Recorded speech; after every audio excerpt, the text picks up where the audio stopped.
Koulikoro, 101.2 MHz. Radio Kédou, le journal avec Sotelma Malitaire. Mesdames et messieurs, il est exactement 13h passées d'une minute dans notre studio. Toutes nos excuses pour le démarrage en retard de cette édition début chaotique du baccalauréat malien, session de juin 2014. Les premiers sujets ont fait fuite, ce qui a fait que les épreuves n'ont démarré qu'à 10h dans les villes de Bamako et Kati. Les premières épreuves étaient tout de même à la portée des candidats. Dans ce journal, le reportage signé André Traoré. Nous partirons également à Sikasso pour voir comment cette première journée des épreuves du baccalauréat donc a été avec les élèves. Caille également, l'épreuve a démarré avec 1 heure de retard. Pourquoi? Donc dans ce journal, vous aurez d'amples informations. Le Mali, à l'instar de la communauté internationale, a célébré hier la journée mondiale des archives. Et les archives en situation de conflit, quelle stratégie pour pouvoir les sauvegarder et le rôle des archives dans la construction de la paix, les cas de la justice traditionnelle sont les deux thèmes débattus au cours de cette conférence. La conférence est tenue hier matin à la direction nationale des archives. On en parlera également dans la rubrique sportive. Nous parlerons du championnat national, la 21e journée qui s'achève cet après-midi au stade Omnisport Modibo Keïta. Donc cette dernière rencontre va opposer l'AS Hiral de Bamako aux 11 créateurs de Nyarela. C'est le titre de ce journal. Le développement dans un instant avec Bakary Sissé.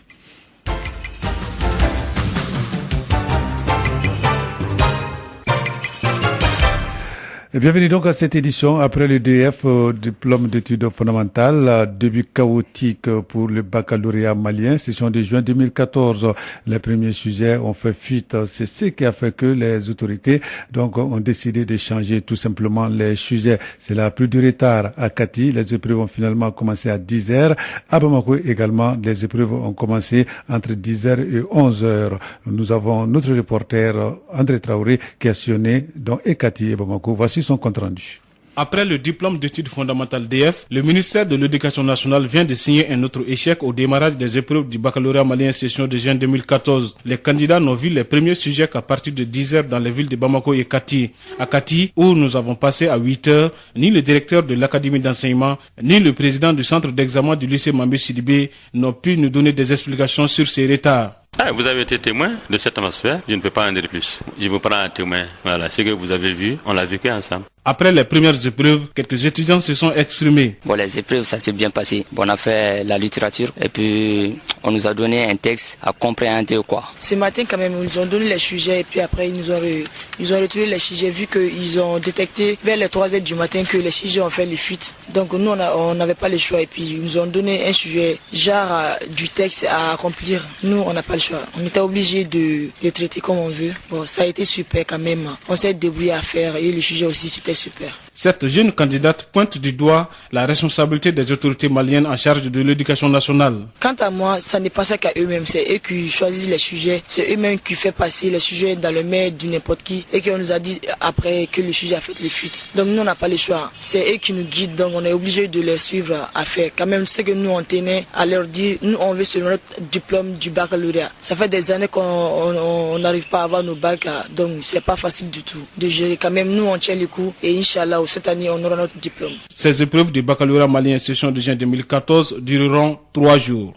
Contrairement à Kati et à Bamako, les premières épreuves se sont déroulées normalement à Sikasso, dans la circonscription électorale de Sikasso, où il y a 9567 candidats qui sont répartis entre 16 centres pour concourir aux examens de baccalauréat 2014. Sur place, nous retrouvons Zoumana Traoré. Dans la circonscription urbaine de Sikasso, 9567 candidats sont répartis entre 16 centres pour concourir aux examens du baccalauréat 2014. L'ouverture officielle de la première enveloppe a été faite au centre lycée Monseigneur de Monclos par le chef de l'exécutif régional, Mahmadou Djabi. Je pense que le niveau d'organisation est très satisfaisant par rapport à cet examen du baccalauréat. C'est vrai, nous venons de donner le coup d'envoi au lycée Monseigneur. Nous avons fait quelques centres pour voir comment ça se passe. Voilà, donc là, c'était un compte rendu de notre correspondant sur place, Zoumana Traoré. Le baccalauréat malien, session de juin 2014, a démarré à Kaye également, cette fois-ci avec un retard de d'une heure pratiquement. C'est aux environs de 9 heures que le gouverneur donc de la région, le colonel Salif Traoré, a ouvert la lettre symbolique. Le directeur de l'académie d'enseignement de Kaye, Gabelou Abré, n'a pas pu donner en tout cas des explications claires par rapport à ce retard accusé. Il est au micro de notre correspondant Boubacar Niane. Il est vrai qu'on a eu un léger retard pour démarrer. Pourquoi ce retard accusé? Bon, c'est de petites situations de dernière minute qu'il fallait gérer tout de suite avant de commencer. Bien, voilà, vous avez compris. Voilà, donc aucune explication, en tout cas, n'a été donnée par les différentes autorités. Tout ce qu'on peut retenir est que donc le baccalauréat malien a démarré dans une situation chaotique. Il a fallu donc attendre 10 heures, voire 11 heures, même à Bamako ici, pour le démarrage donc des épreuves. Voilà, donc nous allons revenir sur cette situation dans nos prochaines éditions. Clé 2 Info, l'édition de 13 heures. Le Mali, à l'instar de la communauté internationale, a célébré hier 9 juin, la journée mondiale des archives. Les archives en situation de conflit, quelle stratégie pour pouvoir les sauvegarder et le rôle des archives dans la construction de la paix, le cas de la justice transitionnelle dont sont donc les thèmes au cours de cette conférence tenue hier au niveau de la Direction nationale des archives. Le directeur général adjoint des archives estime que le Mali doit passer maintenant à la conversation numérique des données. Sédou Diabaté l'a dit au micro d'André Traoré. Vous savez que les archives, quand c'est perdu, dans la plupart du cas, c'est perdu à jamais. À moins qu'il y ait des copies de substitution ou bien des copies numérisées qui sont gardées ailleurs. Tel n'est pas notre cas. Maintenant, ce que nous pouvons faire, si on donne l'opportunité de le faire, c'est de conseiller le gouvernement à construire des structures adaptées pour conserver les documents d'archives. Également, aller vers le système de la numérisation. Une fois les archives numérisées, on peut construire un centre de préservation de ces copies numérisées. Même si les copies physiques disparaissent, les copies numériques peuvent remplacer valablement. Donc, de telle stratégie, le gouvernement peut adopter. Même en cas de sinistre, on peut récupérer les archives perdues. Pour les régions, pour le moment, il n'y a pas de texte d'abord de création. On compte aussi prendre pour la création des archives des régions, des cercles de communes. Mais d'ores et déjà, les conseils régionaux, les conseils des cercles et certains conseils communaux sont en train de faire d'énormes efforts pour pouvoir mettre de l'ordre dans les archives. Tout récemment, on était très content de ça. Au niveau de Kati, le conseil communal de Kati a fait voter un budget de plus de 30 millions pour la construction d'une salle des archives. Et également au niveau des régions, des partenaires techniques tels que le pacte GIZ nous appuient pour l'organisation des archives de collectivités, que ce soit dans la région de Kaye, que ce soit dans les régions de Koulikoro, Sikasso, Mopti. Et même on avait commencé d'ailleurs à monter vers le nord, notamment à Kidal. Mais avec les événements, les activités sont en berne actuellement. Donc, les propos sont du directeur général des archives du Mali, Sédou Diabaté, propos recueillis par André Traoré. Le réseau international Enablis va bientôt s'établir au Mali. Le patron de cette ONG canadienne a séjourné ces derniers jours dans notre capitale pour officialiser l'implantation de son réseau dans notre pays. Ce projet a pour objet de lutter contre la pauvreté et de faciliter la création d'emplois au Mali. Enablis compte développer à ce titre un réseau de 500 membres entrepreneurs au cours des 5 prochaines années.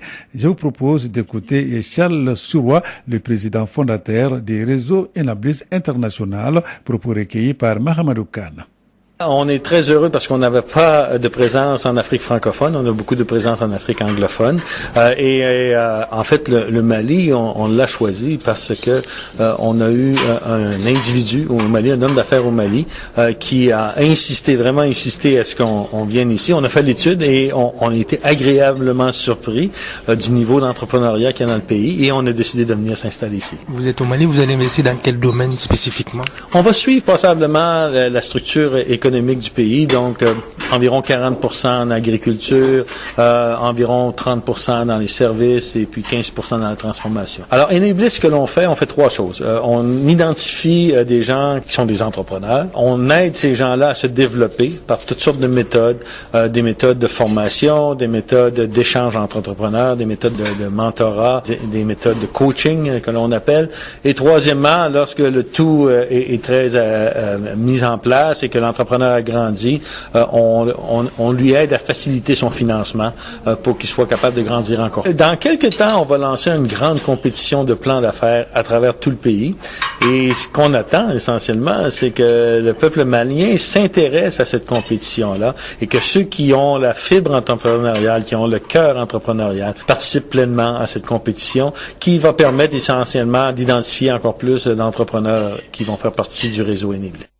Bien, propos recueillis par Mahamadou Khan. Dans le cadre de la campagne 2015 pour la confection d'objets publicitaires et des cadeaux d'affaires, l'agence de Bintini Communication organisera du 12 au 14 juin prochain des journées et portes ouvertes. À travers ces journées, l'objectif sera de présenter aux clients potentiels bien sûr, son savoir-faire dans le domaine de la production d'objets publicitaires. Les responsables de cette agence étaient devant la presse hier lundi pour informer l'opinion nationale sur cet événement. Pour plus de précisions, nous allons écouter Ibrahim Touré, chef de publicité au niveau de l'agence Bintini Communication, propos recueillis par Kani Keita.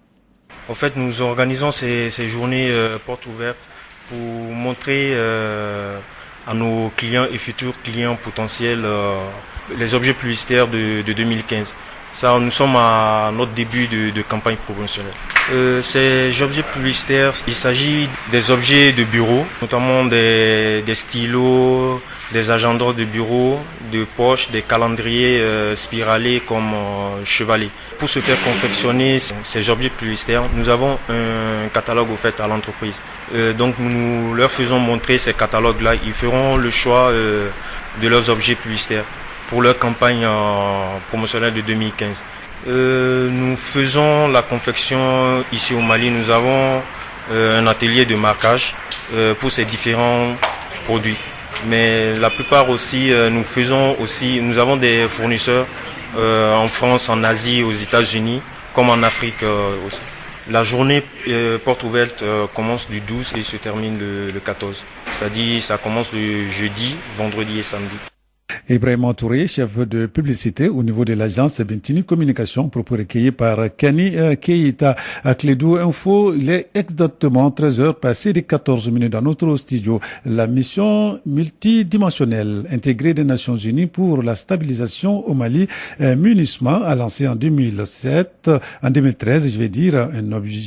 un projet pilote dans le domaine de la gestion des stocks d'armes et de munitions. C'est dans ce cadre qu'une opération de destruction des missiles obsolètes avait été lancée. Les 2 premiers missiles ont été détruits vendredi dernier à Tchendjebougou, dans la région de Koulikoro, en présence des autorités maliennes et du chef du programme UNMAS au Mali. Assasa Kiliba pour les précisions. 3, 2, 1, firing now. Eh oui, de quoi paniquer? Mais nous ne sommes pas sur un terrain de guerre. Voilà ce qu'un missile SA-3 de type sol-air donne quand il explose. Ces missiles obsolètes et inutilisables constituaient un grave danger. C'est pourquoi les autorités maliennes ont demandé à l'UNMAS de les aider à les détruire, selon le colonel Touré au service de l'armée de l'air. L'UNMAS finalise ainsi la démolition de 85 missiles sol-air. Selon le chef du programme Charles Frisby, dans les prochains jours, l'UNMAS s'attellera à la rénovation de 5 armureries à Bamako et dans les régions, la destruction de 60 tonnes de munitions obsolètes, la mise en place de sites de stockage temporaires, des formations aux forces de défense et de sécurité maliennes, ainsi que l'élaboration de normes nationales. Merci à Sekliba. Avant de nous séparer, un mot de sport. Championnat national, 21e journée.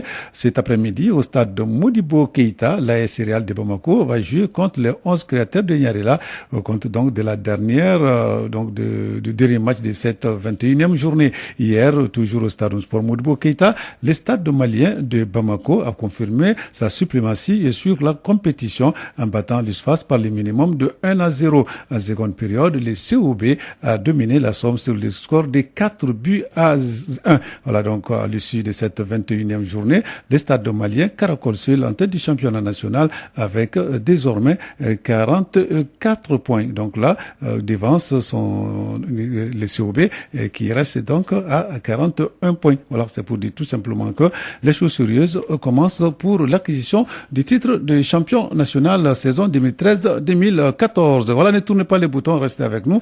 Tout à l'heure, Ousmane Traoré Traoré et Sékou Kone seront là sur ce plateau pour vous donner les informations sportives en langue nationale bamana. Quant à moi, je vous retrouve un peu plus tard pour d'autres informations sur notre antenne Radio Clédou 101.2. Au revoir.